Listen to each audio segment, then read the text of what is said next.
It appears that big oil companies are taking the old adage, the time to buy is when there's blood in the streets, to heart. Despite the fact that the U.S. has threatened sanctions on Russian oil and gas industry that could potentially stifle development of Russia's oil shale and Arctic reserves, ExxonMobil, BP, and Total have all recently announced that they have signed deals with Russian companies to develop these resources. Now, there's the pretty obvious political angle that everyone can see. Russia wants to bring in as many Western partners as possible so that Western governments will be more hesitant to enforce strict sanctions.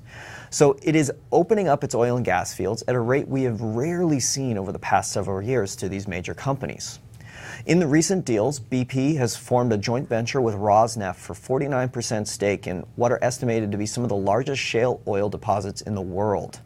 Total will also get a 49% stake in a JV with Lukoil for 640,000 acres in a similar shale formation in the western Siberia region, and ExxonMobil has expanded its 150 million acre Arctic exploration program with Rosneft. From an investment standpoint, though, this is looking like some very opportune deals for all of these companies. This will give these companies fairly large exposure to Russian oil and gas production, but they don't need to make the large acreage purchases like they would need to do here in the United States to get involved with shale. Also, with the shale region BP and Total are looking to develop, it holds a potential 75 billion barrels, and the Russian Arctic could hold as much as 400 billion barrels of oil equivalent in place.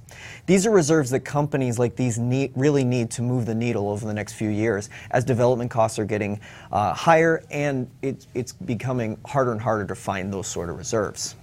The biggest question will be at what cost for these companies.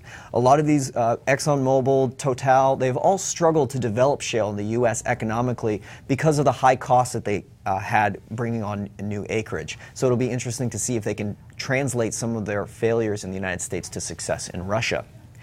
Just like everything big oil today, it's all going to be about the costs. These companies have been given pretty favorable deals in a formally closed-off market in Russia, but they will need to be able to develop those assets economically. So as these companies go to work in these regions, investors should really look at the cost, and it'll give them a good indicator of how this is going to be a profitable or possibly uneconomical asset for the company's balance sheet. So I want to thank you very much for your time. Tune into Fool.com for more insight and analysis.